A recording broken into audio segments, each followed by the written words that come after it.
The one thing that I believe would work everywhere is fighting. Because it doesn't matter what color you are, what country you come from, or what language you speak.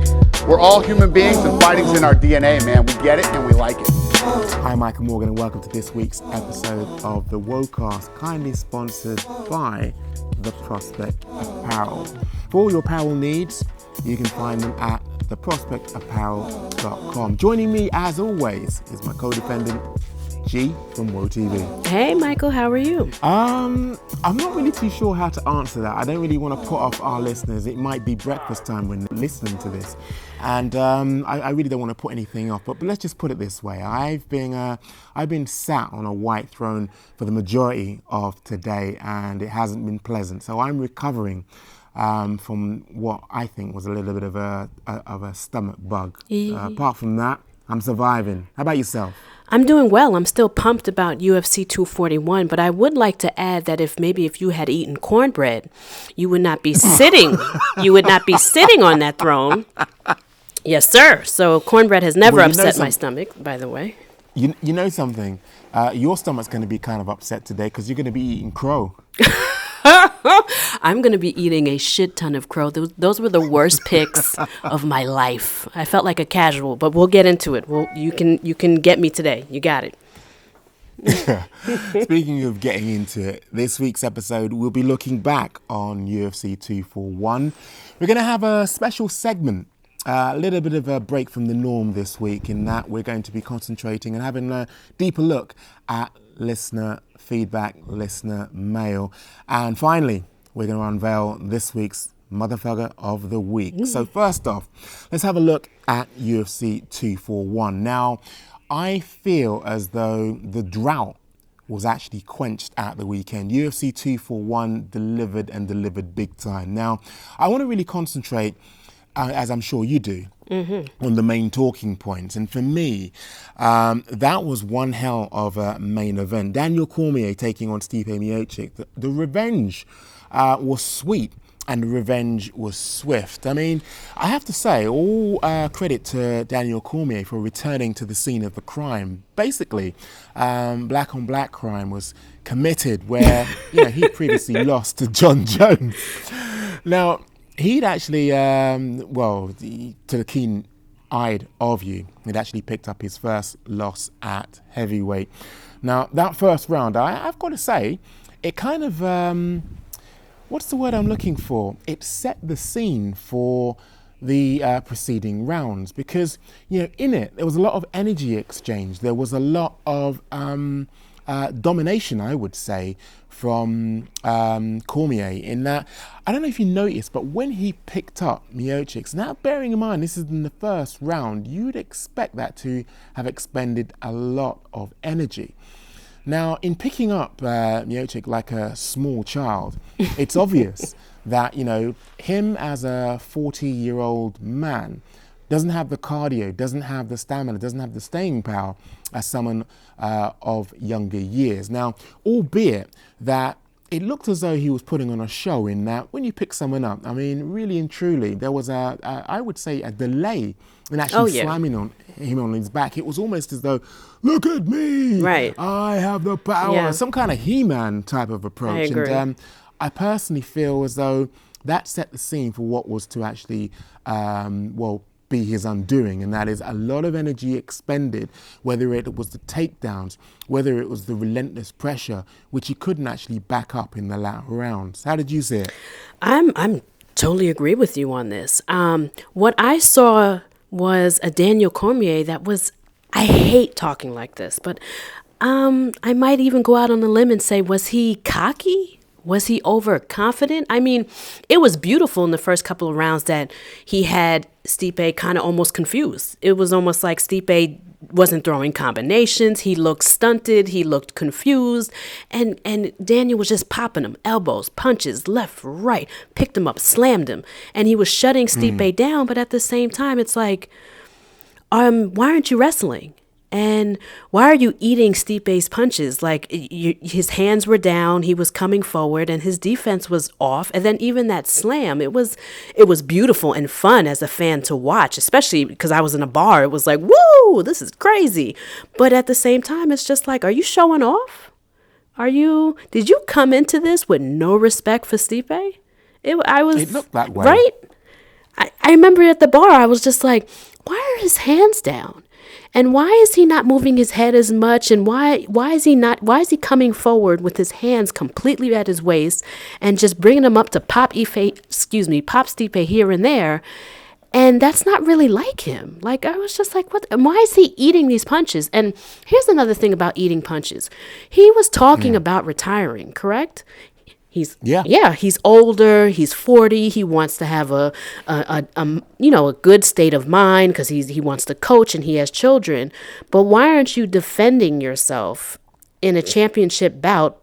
You know what I mean? Like you're eating a lot of punches. That's not safe or healthy. I was just confused by that because remember Floyd Mayweather even said the best thing to do in boxing is to not get hit, champion or not. So what was Daniel even thinking? Right.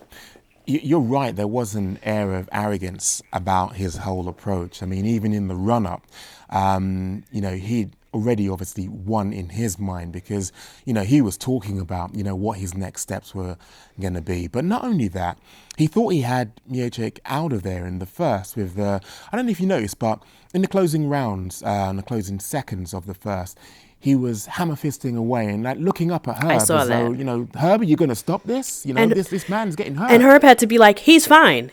Keep going. And I heard Herb say that too. And I was cracking up. And I was like, oh, Daniel, just fight. Like, you seem hella distracted. Just fight, And I don't know if you saw the post-conference afterwards. I watched it the day after. And Daniel admitted to like, I thought I could eat his shots. And his corner was just like, put your hands up. And he didn't. He ignored them. He didn't put his hands up. And then at the post-conference, looking all dumb, just, I didn't follow the game plan. And he seemed hella apologetic. But at the same time, bro, like, what are you doing? You don't eat a ton of shots and have no respect for your opponent. And then, hello, Daniel, this is a championship bout. You have so much on the line. Sponsors, legacy, your health. And then this is a championship bout. This isn't some amateur fight where you can just fuck around. I was confused. I've got a feeling the fact that, Miocic wasn't going to be put out of there quickly. This wasn't going to be a replication or it wasn't going to replicate their first meeting together.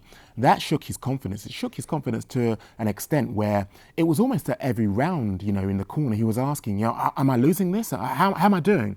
He needed some kind of bolstering of confidence. And for me, from where I was sat, he was clearly winning. But in his mind, he was probably thinking, why isn't this guy going out down? There? Why is he still in there with me? But Michael, my thing is like this.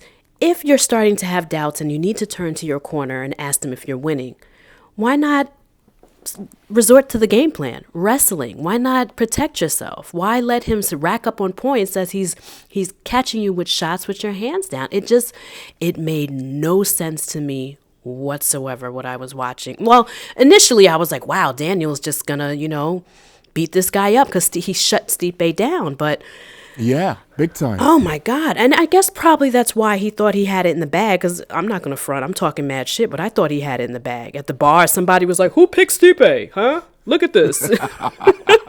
And I bust out laughing, and I didn't raise my hand. And remember, I picked DC because in his last fight, he took the fight serious, knocked him out in the first round. He didn't really come out like that this time. He came out arrogant, winning the fight, of course, but look what happened.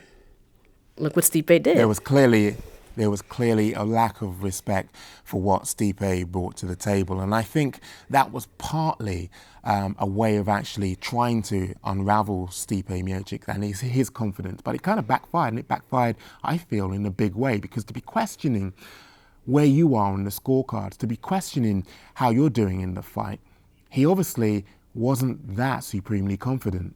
No, and then all you did was become, all Daniel did was become somewhat predictable.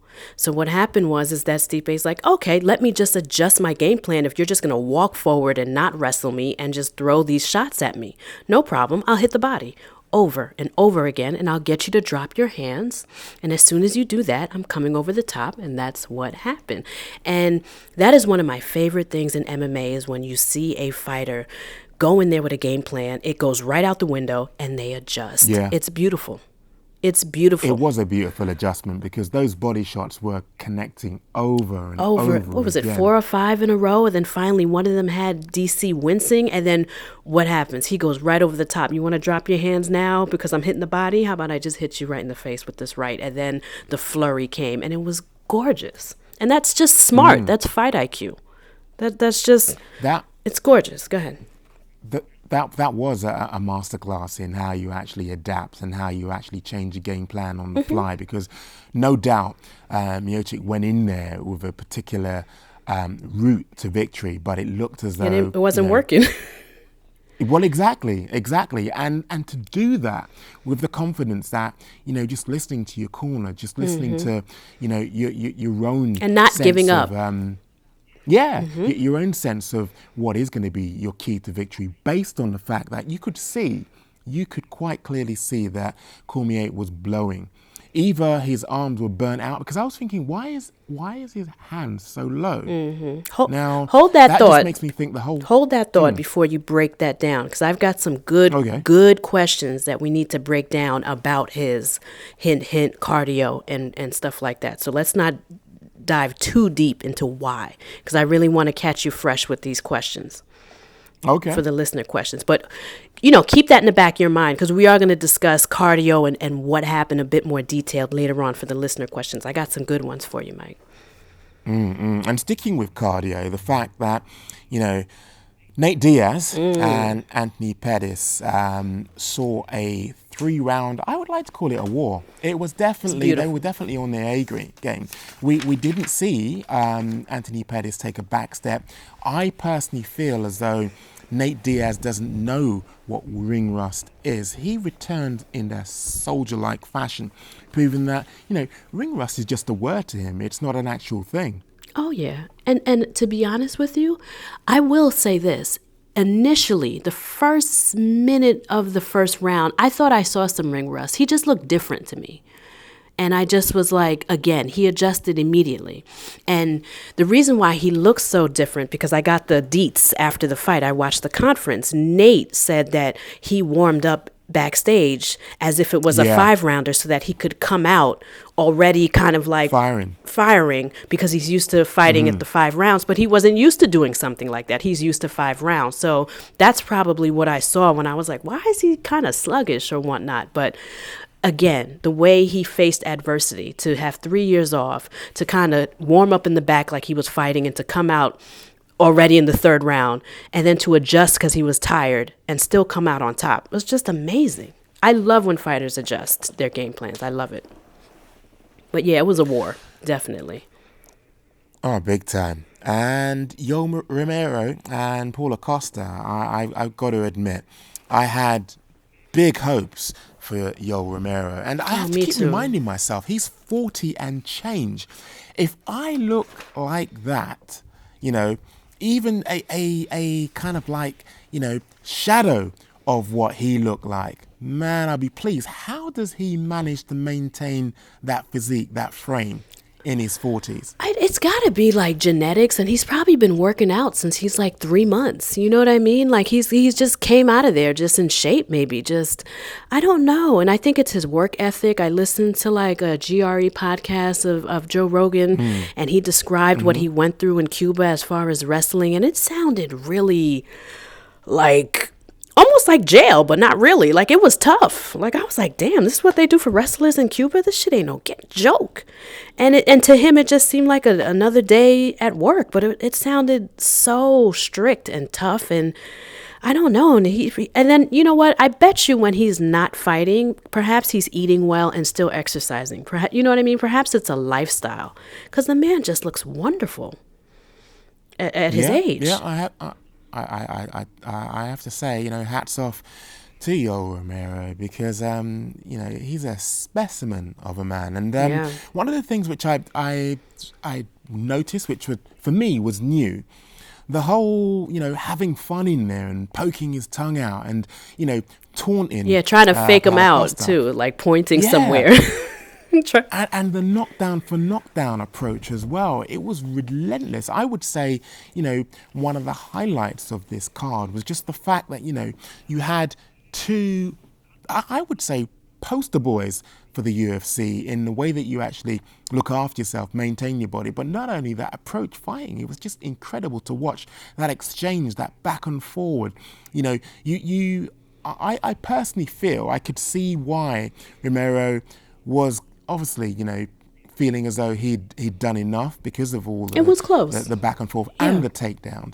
But really and truly, I wasn't mad that, Paulo Costa won. It's so funny because I was out and about at a bar and with other UFC fans. And when I watched it there with a couple of beers and some friends, it was a different experience. And I thought, I was like, yo, was robbed. And then the next day I watched it quietly by myself. No, I thoroughly believe Costa, I think they got it right. I think Costa got 1 and 2. He started to fade. And then in the third round, Yoel turned it up and he won that round. And I don't think the takedown at the end was enough. It was great, but not enough. But I do agree with you on this. When that first round, 3 minutes and 40 seconds in, Michael, they dropped each other. Costa drops Yoel and then Incredible. Yoel drops Costa. And then they fell to the floor. And immediately I sat up like, we got ourselves a fight.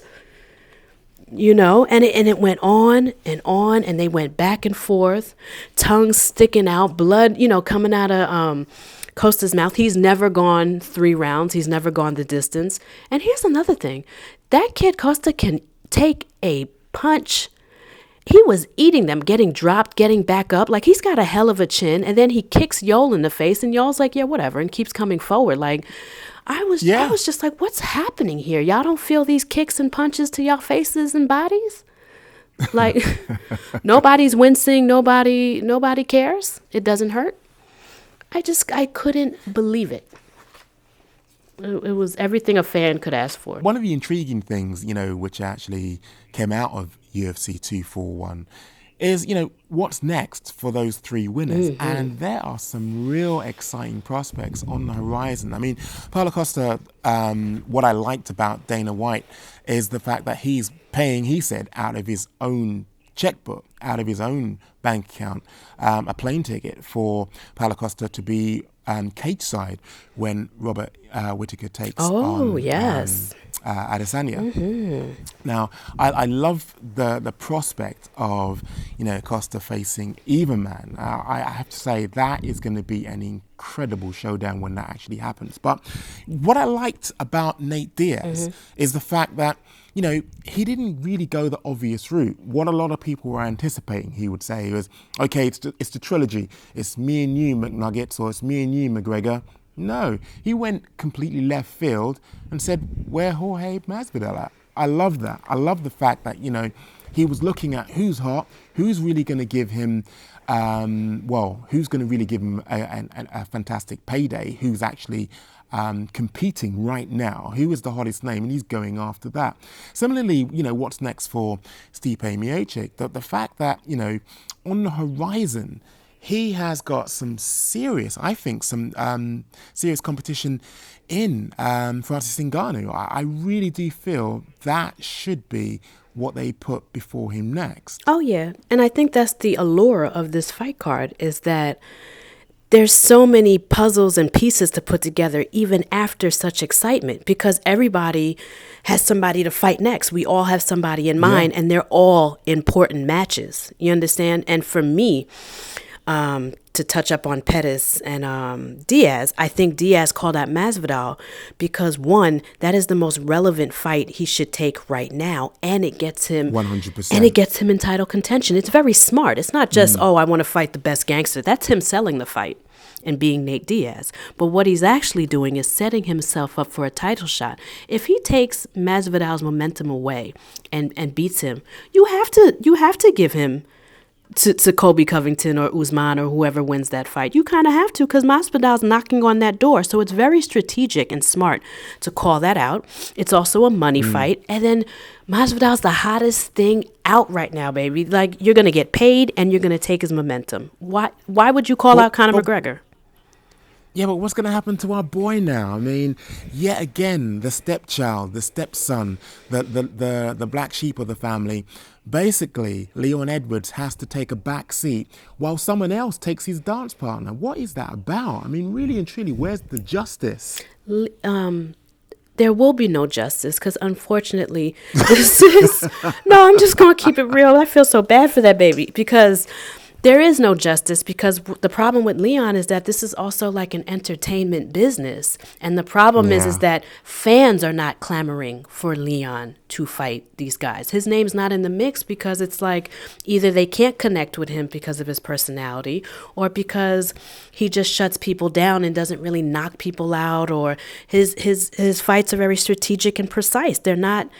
And very technical. And then that doesn't appeal to casuals, new viewers. And then, you know what I mean? Like, I feel terrible for him, because he's just as worthy as all these other people, but he's not in the mix. Like, he's not a part of the drama. When he gets the mic, he just calls Masvidal a weasel. Meanwhile, you have Nate Diaz like, I'm the baddest motherfucker, and I want to be, fight for the baddest motherfucker award or some shit. That gets people into it. It gets people hyped. Yeah. It gets people excited. And you're right, it is entertainment. People do like characters.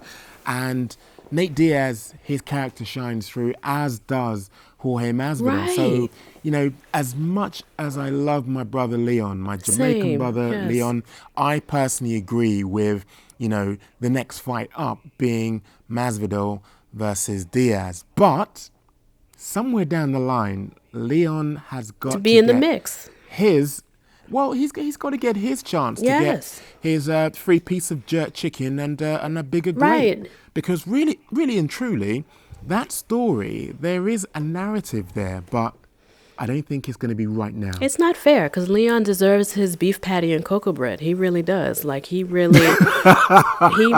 Listen, I know about Jamaica. I'm Haitian, so, I know a little bit about the islands. But I feel bad for him, and he deserves it. Like, he's in the mix. That's probably the wrong thing to say, but he needs to be right up there in the crowd, getting called out and whatnot. And it's just, I don't see that for him.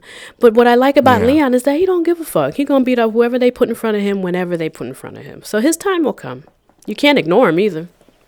You can't. Yeah, but I mean, it just begs the question. I mean, what else does he have to do? I hear what we're saying, and I really do feel as though, this sport, particularly, the way in which the UFC operate, it is more geared towards entertainment than anything else. So I get that. But my brother has 8 fights deep. Facts. I mean, how many more wins does he have to rack up? He has a loss to the champion. That's it. That's nuts. Like, like the only person to beat him is Usman, and that's the champion. You have a grudge match right there. But, this is the bullshit that I complain about. You got to be a Henry Cejudo. You got to be a cringe king. You got to be a dickhead. You got to punch somebody on the side. Leon might want to spice it up a bit. You know what I mean? But how much more spicy can he be, and how much more out of character can we expect? What can we expect from Leon? Because really and truly, as you probably heard from the last episode, he isn't the squeakiest hinge, and that's why he's not getting the grease. Yeah. But you know what? I don't think, even though he's not spicy and he's not, out there the way in which this entertainment company wants him to be, but they cannot ignore him. You'll see him. They'll put him in the mix somewhere. He'll fight one of these people, and you'll see. You can't ignore him. You can't just be like, oh, he's not Rafael Assunção. Put it that way. He's not that like, oh, yeah, let's just ignore all these wins in a row. Leon's got to, they did Rafael so dirty, but they're not going to do that to Leon. But it's just unfortunate that he's not like a hot commodity, and I blame it on this entertainment bullshit. That's why you got Henry Cejudo coming out of women's bathrooms trying to fight Valentina Shevchenko. It's all for the entertainment value and for them to get bigger checks and the better fights. That's it. And it's sad sometimes, you know? And in terms of what's next for Stipe, did you agree with what I basically put forward, and that would be Francis Ngannou, or did you have your own person waiting in the wings? I am not opposed to the trilogy, and I'm also not opposed to Francis Ngannou. I just hope everybody understands that I don't think Francis Ngannou has showed enough improvement in the wrestling facet. So I'm not that like pressed to see it. I wouldn't mind. You know what I mean? But I wouldn't mind seeing the trilogy. But I can go either way. Because that's what's so much fun about all these fights we just saw. Everybody has a plan A or a plan B. There's so many options for them. Do you know what I mean? The only thing that worries me though about, you actually talking about a trilogy between, Cormier and Miocic is the fact that what else has he got to prove? Look, he's an established broadcaster. He's got as much money as he'll ever need. And he's accomplished so much. I mean, being a two-weight division champion as well. But the thing that really, I say this all the time, I would never urge a fighter to retire. It's obviously for them to obviously make that call. Right. But I really do feel that a lot is going to ride on what his family actually decide, because ultimately they're the ones who are actually going to have to care for him, in that he'll be psychologically broken if it doesn't go his way, and he has to actually, be the type of fighter who'll be looking at, woulda, coulda, shoulda, and what could have been, instead of, leaving on, I feel, a high. Look, they're one apiece now, and I think that is a massive achievement. And he's got 2 belts from 2 different divisions. That is another achievement. But also, he's got such a bright future from a broadcasting point of view. He is such an accomplished, considering he's had no formal background or formal training in broadcasting, he is a natural. He's a bit like you, actually. But the way that I look at it is, there is no real reason for him to actually step back in that octagon. I think, he's got nothing to prove. He's got nothing to prove, but let's think about that for a second. This is the man that came out cocky as all hell, hands down, ran around with somebody on his shoulders, slammed him down, and then eventually lost in the 4th round for being cocky. You really think he's going to sit with 1-1? That's like, this sounds like a lot of machismo, a lot of ego. And something just tells me that 1-on-1 with those 2 belts and his cocky ass performance, he thinks he's better than Stipe. He's going to want a trilogy, I think. But like I said, I got some questions for you, and we're going to get into this a bit more in depth. But before I do that, because I'll go into in depth more about why, if he should retire or not with the questions. But I will say this, I did like that he did not make a decision out of emotion, kind of like what I said about Alexander Gustafsson. Immediately he said, let me go home, talk to my wife. I love that. I cannot stand when, like Alexander, the way he retired bothers me, and I still think he's coming back. Never make even for myself, never make a decision out of emotion, because every time I do, I regret it. And I love that he was like, let me talk to wifey. They're probably going to go over the finances, his health, his options, and she's going to help him make that decision. That's what you do. And I like that, because me and you can't tell them when. We're not in their pockets. Exactly. We don't know them. So let him and wifey decide. I can hear you're chomping at the bit. You're eager to get the listener mail on the table. So, let's segue into listener mail. Okay, I got a whole bunch here, and shout out to MMA Twitter for sending me so many, and I'm so excited. So let's start with Screws Fashion, and this person is at SATODELA Cruz, and the question is, Mike and Gina, who should Pettis fight next? That makes me feel, considering he's coming off a loss, considering McGregor is coming off a loss, why not Conor McGregor? That sounds great. I would love that. Who do you think wins that, by the way? Definitely McGregor. I just feel in terms of pace, in terms of style and strikes, I don't feel that Anthony Pettis has the striking style to keep up with the relentless pace of Conor McGregor. I would say within the UFC, I really do feel that Conor McGregor has superior boxing. His boxing style, his boxing prowess, the way that he sets up shots, the way that he's able to, come in from different angles is just unprecedented. I just feel as though he is the superior striker. And it would be a fight that's contested mainly on the feet. I would say, 99.9% of it will be contested on the feet. So I can't see there being a winner apart from McGregor. But I just feel that the excitement could be built up again, for each fighter, and their stock would obviously rise as a result of that. But I really do feel McGregor versus Pettis would be an incredible matchup. I think so too, and I kind of agree with that. And the reason why I like that fight is because keep giving Pettis stand-up fighters and like strikers, and let him have fun. Remember, he mentioned in an interview, he's done chasing the title. If it happens, it happens, but he just wants to have fun. So let him have fun with other strikers. So my answer to that question, don't knock me for this. I have two. If Darren Till does not move up to middleweight, give him Anthony Pettis. Let them bang it out. But I think Darren Till wants to go to middleweight because I think that's just two strikers. They're both coming off a loss. Why not? And then my second one, you might not like this one, but why not Vincent Luque? Another striker, another person on a tear right now that's going to give Pettis, a striking battle. And he wants Wonderboy Thompson, but why not give him Pettis? That's a name too. So, and I'm down for both. Like I said, I want Pettis to fight a striker. I don't want him to fight a wrestler. I want to see him bang it out and fight. So I'm happy with those anyone that's a striker. But I would love to see him, maybe Darren Till. That'd be kind of cool. Darren Till's not going to wrestle him. That's just it, though. I like that. I love that suggestion. But, Darren Till has made it very, very clear. He's got his eye firmly on the middleweight division. But not only that, I really do feel that, him trying to make welterweight again, I don't want to see that. You saw the video that was doing viral numbers or doing the rounds. Oh, it was horrible. And it was a horrendous sight to see. So Darren at middleweight, I think, is better suited than Darren at welterweight. Oh, yeah. Yeah, that's sort of, if he was to stay, I would like to see that. But he's definitely better suited at middleweight. And that viral video of him cutting weight was just frightening. Like, I don't want to see that, It was horrid. Yeah, it's horrendous. Yeah.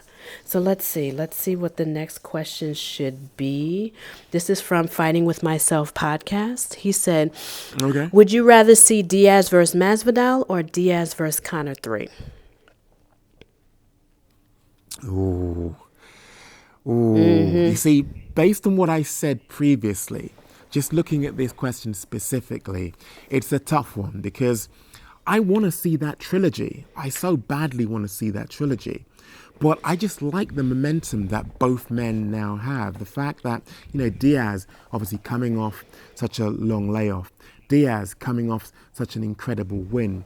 Diaz with what would essentially be him and Masvidal both selling the fight through verbal sparring. I just want to see that. But at the same time, I want to see closure in that Diaz and McGregor are one apiece.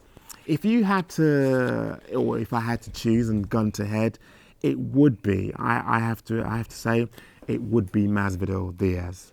Yeah, I'm going to agree with you on that. And I kind of understand where you're coming from too, because I can watch Diaz versus Conor 3 any day, anytime. Because we just know that they're both going to bring it, and it's a hard fight for both of them. So we know we're going to be. It's almost going to be like Costa and Yoel. We just know that they're going to fight to the death. So how could you complain about that? But I want to ride this Masvidal momentum with Diaz. I like the call out. I like how they match up. Masvidal's got the better wrestling, but at the same time, Diaz can submit someone from the ground. That's always a problem. Like, his jiu-jitsu is very high level, and then they both can strike. So it's like, I'm not even ready. I have to analyze them some more myself. I can't even call that fight, and that intrigues me. And we're riding a wave. Diaz just came back. Masvidal's hot on fire right now. Why not put those two people together? Connor's at home drinking proper 12 and acting crazy. So let him be, So what I like about the whole Diaz versus Masvidal as well is the maturity of Diaz. Did you notice there wasn't any clowning? There wasn't any messing around on Saturday. Diaz was all about business. Oh, yeah. And he was promoting his CBD, which was a business move. And again, what I like about Diaz is that it's this. He promotes himself because this is the entertainment business. So he came out like a gangster. Everybody thought he was smoking weed. Guess what? He wasn't. He was smoking CBD, which is legal, and also one of his side businesses. So smart to get people talking and spreading rumors about him. Because I saw so many people on Twitter like, he's a piece of shit smoking weed at the thing. And then you saw other people, smokers, like, yeah, that's my dude. That's how the smokers were like, unite, but that's how you get people talking. And then at the same time, no, it wasn't weed. That's my side business. Very, very fucking smart. You have incredibly true. And this is what I mean about Leon. You've got to incorporate this entertainment business aspect of it if you want to get out there. And Nate Diaz is doing that with what he did at the. I couldn't believe it. I was like, is he smoking a blunt? Oh, wow. Okay, Nate. I know that's right. You're going to, hit the pads high. Go ahead. Do you, but you better win. Okay, you ready for the next one? Take it away. Okay, this is from, I don't know if you've heard of this person. Her name is G-Spot MMA. Did you see the video of Conor McGregor slapping an older gentleman in a bar? And part 2 of this question is, why do you think Conor, the Marvel villain that sells whiskey, has replaced Mystic Mac? Like, what do you think what's going on with him? Why do you think he's acting like this? And where did Mystic Mac go? Like, what's happening with him? And did you see the video? I saw the video, and the first thing to say is this video is old. People are talking about this like it just came out the other day. This is in April, where it looked like for a while that Conor was on a tear. It was almost as though he was running wild, shooting up the town. I mean, literally going from place to place and partying hard. But looking at that video, I'm not a Conor apologist, but what did that old man say to actually get him so riled up that it looked as though he threw the drink over him, but a lot of people were saying that, he clocked him with a left hook. Now, the video is not that pristine in terms of clarity. So I personally am going with he threw the drink over him. But who's to say what was actually said? He might have said something against his family. I know there are certain trigger words for me that, I'm just a general Joe Public, but it would actually make me throw hands. So who's to say what was actually said? Like I keep saying, I've got to underline this. I'm not actually an apologist. A Conor McGregor apologist, Good. But you don't know the ins and outs of that actual scenario. But in terms of what's happened to Conor, I don't think anything's happened to Conor because this isn't an overnight happening. This was way back in April when, it seemed, as I mentioned earlier, that, he was out of control a bit. Bender. Yeah. Interesting. I'm glad that you said you're not an apologist because a lot of people on Twitter try to discuss like that aspect of things. And I will admit I was one of those people like, I don't think so. And here's my point of view on Conor McGregor slapping an older gentleman in the bar. I kind of feel like it doesn't really matter what that man said to him. You know what I mean? To me, there's just no excuses for one being in the limelight and slapping. You like all eyes on you, Conor. You're multimillionaire. You're rich. There's like rape allegations. There are allegations of illegitimate children you're not taking care of. You slammed a phone. You're high in a tree. I've heard so many things. At what point do you like tone it down? And he's a trained fighter. Like, why are you hitting strangers in a bar? Like, to me, there's nothing that person could have said. You have to, one, be smarter, and two, it's just wrong. There's right and there's wrong. You know what I mean? Like, I've been disrespected, and I kind of know I can't wax this older lady's ass. Now, in my younger day and somebody around my age, I might have gotten into a fight. But now that I'm older, and I'm not hitting an older person, and it just seems like he's out of control and entitled, and I don't really care if the video was back in April. Like, get a hold of yourself. And the reason why I asked you this question is because I don't like the Marvel villain that we have from Ireland that sells whiskey now. Like, I miss Mystic Mac. Like, I miss the Journeyman. And I really wish we could get him back. It just really sucks. I don't know if it's fame, money, drugs, or just he doesn't need to fight. But it's like, I really miss the guy that went out there and just dropped somebody with a left hand and then put Ireland on his back and was like, we gonna do this. You know what I mean? And he's not funny anymore either. He's like really mean. So I don't know. I'm curious. Yeah, I'm curious. You said that, you wouldn't be triggered to anger in such a way that you would retaliate with. Let's just say no one has actually confirmed that he hit that old man. I mean, from where I'm sat, still, it looks as though he threw the drink over him. But really, my question to you is, are you telling me that there are no trigger words for you that wouldn't make you quick to anger and quick to throw hands? None. There are, but I'm a different type of beast. And here's a fun fact. I'm former law enforcement. Yeah. I'm former law enforcement. Yeah. So when Okay. even though it seems like I'm really sensitive on Twitter because I go back and forth with people, but in real life, and especially when I was a police officer, you are held to a higher standard. And when you get out your car, when you're patrolling, people hate you. Everyone hates you. The impoverished African Americans hate you. Liberals hate you. Rich white people hate you. All you hear is pig this, dyke this, da da da da da. You develop a thick skin. So perhaps I'm being like too hard on him, and perhaps I'm holding him to the same standard that I held myself, is that you should be used to this, Connor. You're in the limelight. If Connor was to throw a drink on me, I would fall out on the ground and get rich. And me and you are probably going to travel some. I'm going to be like, yo, we got this money. He doesn't know that? He doesn't know that? But you see, he could sneeze on me, Michael, and I'm out. I'm glad that you provide that context, though, because you have been trained as a specialist to avoid conflict, and you have conflict management and I've wanted skills to more than the layman or laywoman. So I'm not negating what you are saying, but there is context from where you're coming from, in that, one, you're former law enforcement. You are an ex-cop. Right. You have had specific training in how to deal with conflict. And the fact is, your normal layperson doesn't have that formal training, doesn't have those experiences, skills. Right. There you go. I was abused day in and day out. I got used to it. I was about to say that, I can imagine that pace was relentless in terms of abuse. I can imagine. After a while, you don't even hear it. Occurrence. Yeah, it has to be when you're in a bad mood or you have a fight with wife. It has to be like you're already showed up at work mad. And then somebody says, you don't have nothing better to do, you dyke bitch. That's when you're like, hold up. But then you have, you're like, your partner will hold you back. Somebody gets in your ear like, Gina, you know what I mean? And I'm thinking, I'm putting Connor in that, not that he's trained as a police officer, but he's in the limelight. You don't know to relax. You just crushed somebody's phone and probably had to pay them off. He's paying people off left and right. At what point do you not, like, this old man don't want your drink and maybe says something? At what point do you say, fuck you, and walk away? Or maybe I'm being too hard. I'm holding him to a standard. Maybe I don't know the guy, maybe he has a worse temper than me. Maybe he was high. Maybe the guy said something about his children. You're right. You never know.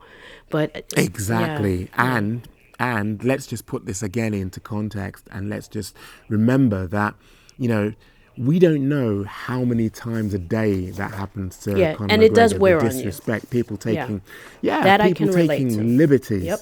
out and out liberties, and he hasn't had that training in terms of conflict resolution. And really and truly, it does get pretty intense being in the limelight. Either you're reading terrible things about yourself which aren't true. I mean, a lot of the things that a lot of people have been talking about recently are allegations. Nothing has actually been confirmed, found to be true or confirmed. So you have to put it in context, really, from where he's coming from and where he's sitting. But again, I just want to underline, just make sure that people get or don't actually get this twisted. I'm not apologizing for what he did. Oh, I'm no. not a Connor apologist. You're But not coming off let's that way provide some either. context here. Yeah. You're not coming off that way. I Thank think you're being objective, which is important because you always have to put yourself in that person's shoes, even if it's something that you don't agree with or you don't care for. It's Exactly. critical thinking, you know? You have to see things from someone else's perspective to try to understand and meet in the middle. So that's what I think you're doing. You're not... I saw the apologist on Twitter. Trust me, you're not doing that. There were some things I saw on Twitter that was ludicrous, and I even tweeted, "You can be a fan of this man and not condone what he did." And here's another thing: I don't give a fuck if he threw a drink or a punch. It was wrong.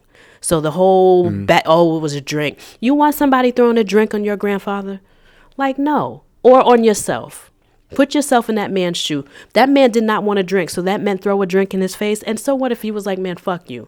You know what I mean? Like, that's just me, but I think you're not, for the record, you do not sound like an apologist. I saw the apologist, and it was sad. So that's a whole nother conversation, but... Let's I got a question from somebody that wants to talk about Romero and Acosta. You ready for this one? Okay.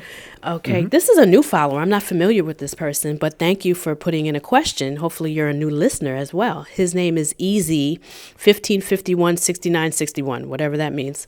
Shout out to you. Wow. Right. Like any There's some numbers there. yeah, and okay, Easy. All the numbers. Right. Easy said you're going to have all these numbers. Okay. So Easy said, and give you some background, I tweeted, just finished watching Costa and Yol, and I finally admitted that Costa faded a little, and I thought Costa won. Excuse me, I'm saying his name wrong. I thought he won. So he asked me, do you think Romero should have taken this fight more seriously? What do you think, Mike? I think he did take it seriously. Okay, he was having fun in there. There was lots of, poking out of the tongue. But... come on, I mean, that knockdown would show you every bit of, Yoel Romero was taking this seriously. In terms of the way that he looked in there, I mean, I would go as far as to say that was one of his best performances that we've seen inside the cage. Now, again, providing context, this is a guy who has got a major payday coming to him. Why would he even need to step into the octagon given what he's going to have landing in his bank account? So I personally felt that he looked as good as I've ever seen him before this. How about you? I think he did take it seriously. I think what he was doing was conserving his energy. He's a big guy and he's been doing this for years. He can't just come out and blast the guy. He's got to be strategic. And remember, Yoel's fight IQ is very high. So he's that guy that can adjust in the fight, but he's got to read you a little bit, and he's got to conserve his energy, and he's got to figure you out. You can tell he had to feel Costa's power. You could tell this guy, because Costa did a lot of forward pressure, so Yoel had to adjust to that. Like, okay, this guy's gonna come at me this whole fight. What do I do? So I think he was taking it seriously, and to the point that he even tried to fake the guy out. He was pointing left. That's taking things seriously. I just think that. That's Yoel's fighting style, is to turn it up as the rounds go on further because he's figuring that guy out. And I tell you this, Michael, if it was a 5-round fight, Yoel would have won. And there are people saying that Yoel run the fight. There are people that don't agree with me and you, Mike, no matter what you say. So in some people's eyes, Yoel won that fight. But I say this for the record. 5-round fight, he would have won. Costa was fading. So, but let's not take anything away from Costa. No, he did a brilliant performance. Absolutely mesmerizing, and all credit to him. He was just the better fighter on the day. And let's have also a little bit of a backward glance in the mirror to how close that fight actually was. Oh, absolutely. That fight was a back and forth barn burner. And like I said, I'll say it again. Costa's chin needs to be discussed. And then he matched Yoel. He was just as muscular, just as aggressive, and then was eating his shots and hitting him, if not harder than Yoel was hitting him. It was amazing. And one more thing about Costa, he fought so well that if you gave him a title shot, I'm not going to say nothing. I'm like, he looked like a someone ready to fight for the title. So if you give 100%. him that title shot, me, you, and most fans are not going to complain, even if there's people before him. I'm really hoping that, after the fight, that immediately after the fight, they tested Paulo Costa's chin for signs of concrete, because the amount of damage that he took and just kept on coming forward as though it was nothing, like you say, it was nothing short of incredible. Yeah, absolutely. But here's I have a very interesting question. I'm gonna merge them because it's like we're going to just make this all one big thing. So it's from Phil, the MMA dude, my homegirl, I love this girl, KGB Notorious, and then my new favorite follower, Natra Man United. It's so funny. Me and him had a little thing. I made a man joke and he took it personal, but we made up. No, but why did we make up? And that's my dude. I love him.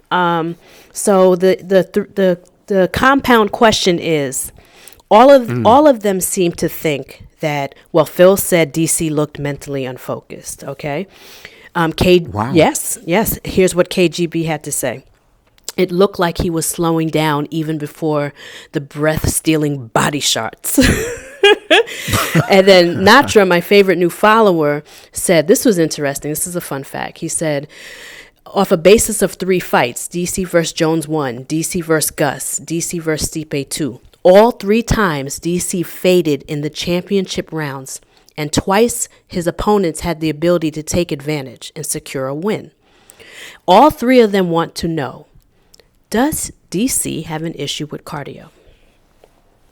100%. You could see as the fight actually wore on, his cardio was fading. I mean, I personally don't feel your hands fall just from bad habit. I feel they fall because your arms are burning out, and you're actually just knackered. And you could just see the look on his face. It was almost as though, he was willing this whole thing to be over in the first, because, him looking at Herb as though, Herb, aren't you going to do anything here? He wanted out. He wanted. Mm-hmm. Yeah, he was like he wanted out. Now, as I said, he expended a lot of energy in that fight in just the first round, because, I personally thought it was extra lifting Stipe so high above his head and just holding on to him like he was some kind of small child. Obviously, that's got a wear and tear on your body and your cardio as you're lifting quite a hefty weight. But the thing is this, you could just physically see as the fight actually rolled on towards the latter round, he was definitely gassing. Yeah, he was starting to fade. And I think although he does well in 5-round fights and he does win, you can just see him kind of fade a little bit. And I think with the combination of fading and being overly cocky, he lost. And I think this goes back to Phil's portion of the question. Did DC lose mental focus? Yes. The combination of losing mental focus, coming in with your hands down because you're cocky, because you beat up Stipe before, so now you think you can eat all his shots. You're coming forward with your hands down, and you're running out of breath. Stipe picks up on it, starts hitting the body, because what does the body, when you hit the body, what does it do? It takes the breath out of you. It was brilliant. But yes, I do think, and I don't even want to touch the age thing. It's like when fighters get older but they're still doing well, I leave the age thing alone, because they've obviously figured out what they can do as an older fighter to keep winning. So I never want to touch that, because this man was undefeated at heavyweight and he's only lost to John Jones before this fight. So I don't touch his age. But yes, I did see an issue with mental focus, like Phil mentioned, and that cardio, and it wasn't working for him, and that's why he lost, if you ask me. But that's just it. I hear you in your respectful approach in, not wanting to touch his age. But that's why I was really, really careful to include it, because I really do feel it's a factor. When you get older, you slow down. Yeah. Your cardio just can't hack the relentless pace that a younger man would put on you. And it was definitely and evidently on show on Saturday. Question about that. When an older fighter can circumvent that and still win, what's the issue? That's how I see it. Because hypothetically speaking, if DC had beaten Stipe, would we be talking about his age? Yes, because again, it would definitely be a factor. I would be marveling at 40 years old, just as I was marveling at Yoel Romero's 40 and change years. I personally am in awe of anybody in their 40s still doing what they're doing as an athlete. Right. And, it would definitely be in the mix in terms of on the table in terms of a conversational piece, because it is a factor. Most people retire before they are 40 in mixed martial arts. Oh, yeah. I mean, most people are hanging them up round about the late 30s. oh, yeah. Now, Sometimes mid-30s. People were talking about the fact that Diaz was like 34 and hadn't fought in 3 years. And I was like, damn, we're already you talking go. about age? He's 34. But yeah, me personally, I respect when the older fighter can circumvent whatever's the issue. Like, for instance, when I was younger, I could run long distance. I was a fast runner, excuse me. But then as I aged, I was really good at long distance running, but could no longer sprint. And that you're circumventing your athleticism. And I quite often see that with fighters. So I don't touch on age too much, because I'm like, if you making up for it and you still winning and you old as fuck, well, I ain't got shit to say. Good for you. That's just me. Let's stick to this. We got time for one more? Yeah, definitely. Okay, good. Let's stick to the Stipe DC theme, because I remember I had to kind of hush you to talk about retirement and blah, blah, blah. So let's do a question from Canada. Another one of my favorites, Kimberly Sands Cartier from Canada, Baroness Burley. Love her, polite, smart, and a great, great follow. She said, Stipe had to wait over a year to get his rematch, despite being the longest and most reigning and defending champ at heavyweight. Given that, should DC get a rematch right away? And also, or should DC retire? As I mentioned, I'm not one to, call on a fighter to retire. Same. I wouldn't want to see that rematch. I feel DC, as I mentioned, has done so much. He's accomplished more than, your average fighter who, is still keen to show that, he has more to offer. He doesn't have to do any of that. I think for me, the key and the most important thing is, he's taken it back to his family in terms of what decisions are going to be made. But I think the writing was already on the wall in terms of him actually checking out. Because if I'm right in recalling this, to drop down to light heavyweight, for example, and fight John Jones, I'm sure he was talking about something in the region of $10 million that he wanted to be paid. Woo. So for me, in my mind, he'd already kind of checked out, because I personally don't really do believe that, that was ever going to be on the table. Right. But I think that I think for me that the key thing about, where he should be going next does actually lie with that conversation with his family. But if you wanted to ask me deep down, what do I really feel? I think that he has nothing else to prove. I think your answer is from a fan's point of view. And even though I don't know DC, I just feel like, remember I touched up on this before in the earlier segment. Yeah. I just feel like someone as cocky as him that came out and fought like that is just not going to settle for 1-1 and to be knocked out in that type of fashion. I just don't think that's going to sit with him, because it's not just cockiness. I think he's a hell of a competitor.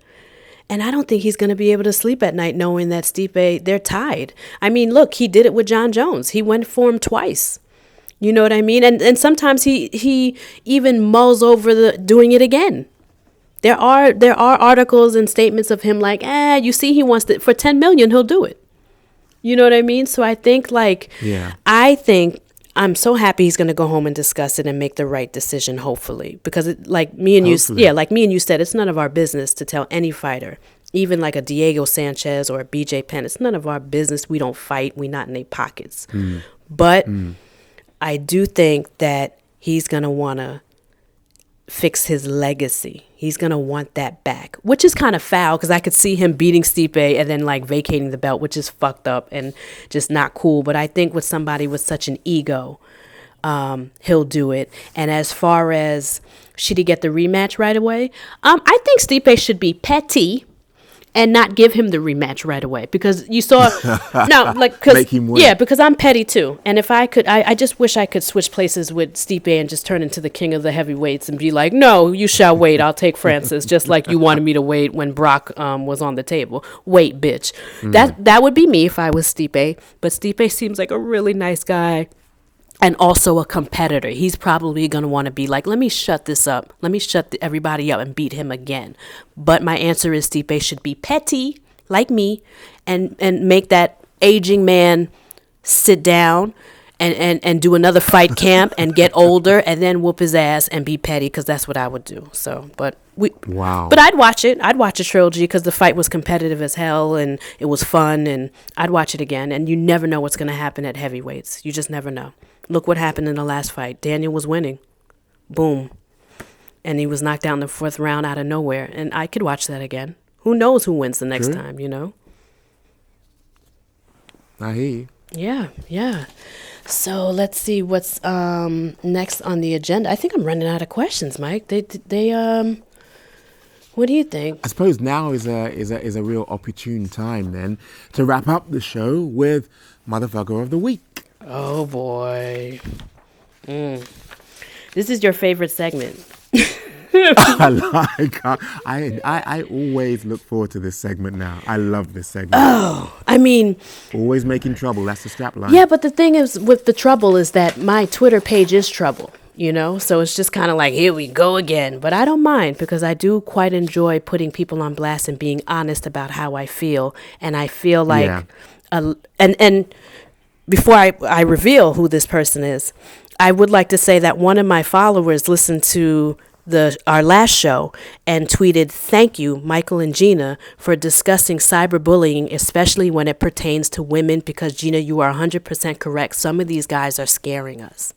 And I was like, okay. Yes. And it was Pixie, I can't remember her name off the top, but she tweeted it and I retweeted it, and she was like, "Thank you for addressing that, and men need to know that sometimes you're scaring us when you attack us or you take our profile picture and you make memes about us because we simply didn't respond or blocked you. So thank you for that, and this is why I do enjoy this segment." So you see, that's given me a real insight, because my default, when, I think I touched on this in the last podcast, but I don't really give them the oxygen which they thrive on. When you actually address people, especially online, it's almost as though, yay, this is what I wanted. This is, the trolls out there. This is what I wanted, and that's how they thrive. Shut them down by basically giving them no oxygen.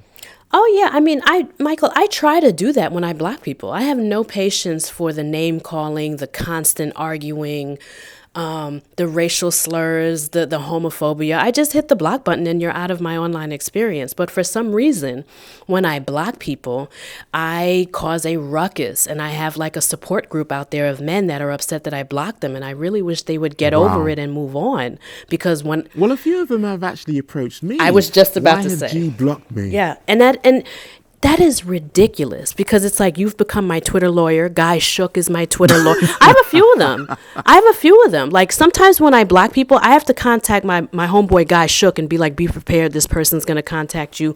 Michael, this person might come to you. And then I sit back and I think to myself, this is ludicrous. It's nuts that people get this upset. Do you know that I'm such a loudmouth on Twitter and so opinionated that some people are just like, bitch, I don't want to hear another word you got to say. And they block me even though they've never interacted with me. And guess what I do?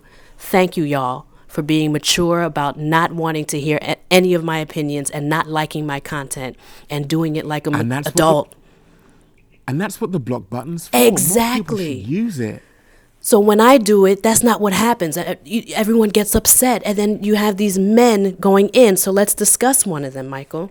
Our motherfucker of the week, our garbage person of the week, is someone named Marty from Funky Town, and he is located at Dun Dada Nada, and you are a big nada. And the reason why he's a big nada is because, Michael, do you remember when I went on vacation in Malta in what's it called, in July? Incredible pictures you sent. Oh, yes. Yeah. Malta was a dream. I highly recommend everyone to go. Now, this person that I just mentioned lives in Malta.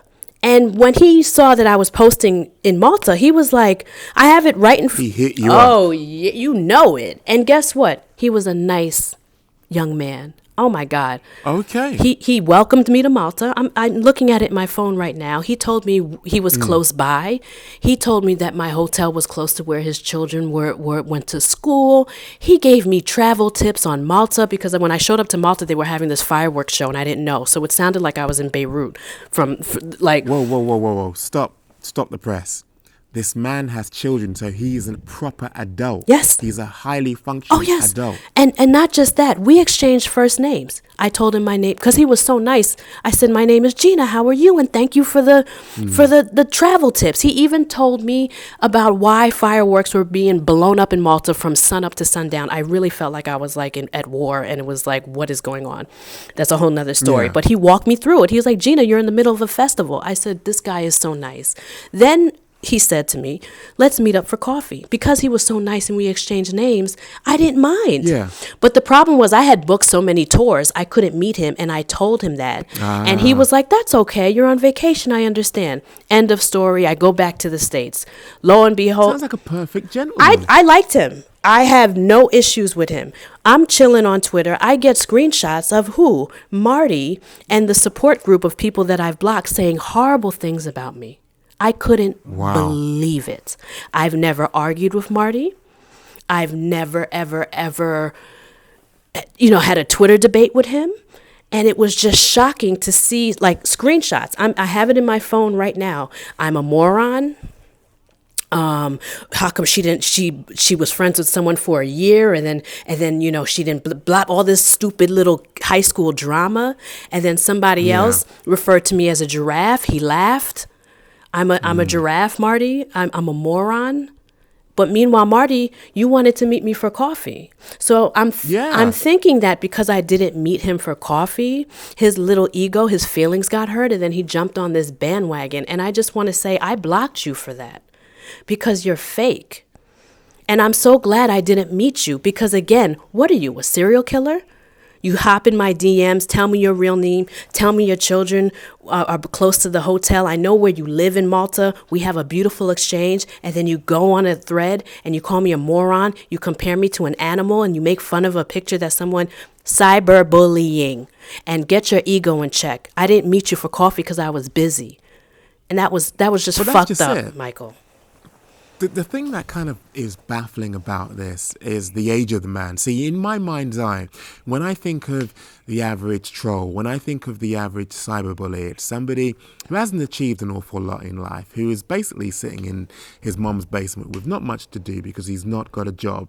But I suppose the key thing lacks the emotional intelligence and maturity to operate as a fully functioning adult. So that's the only reason why I would be very, very concerned about this particular individual over some of the motherfuckers of the week who have actually come forward previously. But that's why I'm glad we never met. He wasn't the typical, keyboard warrior or some young jerk that just wants to hang out. I don't know. It kind of scared me. And again, women hit up my DMs like, why did women start to give me tips on, Gina, don't meet any of these people unless you're in public because of Marty? How do you go from being the sweetest, nicest person with travel to, and he initiated this, by the way. I didn't hit him up. I didn't know he was from Malta. I just know he's Marty from Funky Town. He showed up in my DMs, helped me with travel tips. We exchanged first names. And I'm going to be polite enough not to expose his first name, but I know his first name, where his children, yada, yada, yada. And then you turn around and you call me a giraffe and a moron and a racist, and then you gossip about me on a thread. Females, again, women hit me up and was like, thank God you never met him. Who the hell does that? Who initiates trying to meet you and then talks about you like this? And then my favorite part of this story is that I blocked him because that was kind of scary. I don't know if you're the Craigslist murderer or if you're just a fake piece of shit. So I blocked him for it because I don't want you in my online experience. He contacts you and says him and the other men that have been blocked no longer want to support the podcast. Get the fuck out of here. Ah, that was him. Come on, Michael. Okay. Come on, grow up. Grow up. And take accountability. I'm so sick of people calling me names and all because I'm opinionated, all because like if you argue with me, I argue back. And then now, and then when you're out of line and you call me the N-word or you do things or you take my picture and I block you, now I'm the bad guy. Whatever happened to taking accountability? You were not nice to me, so I blocked you. Someone sent me a screenshot of you talking about me, so I blocked you. I am not a public servant anymore. I'm not a cop. I don't have to protect and serve. If I don't want you on my motherfucking page, then shall be it. You're no longer on my page. Twitter, Bitch be gone. right? Twitter don't pay me to entertain y'all. So how dare you be like, oh, what did he say? G is on a rampage of blocking people on Twitter. She's insecure. It's a little sad she's off the Twitter rails. Who the fuck are you? I don't want you a part of my online experience. Get over it. And I'm not sad. I'm not insecure. You're sick. You tried to meet me and then you said terrible things about me. I blocked you even almost for my safety. And you think I'm not supposed to block you? All y'all think that y'all can say terrible things about me, make pictures of me, compare me to an animal, and then get upset when I block you? Get the fuck out of here. I'll block all y'all. Y'all keep doing that shit.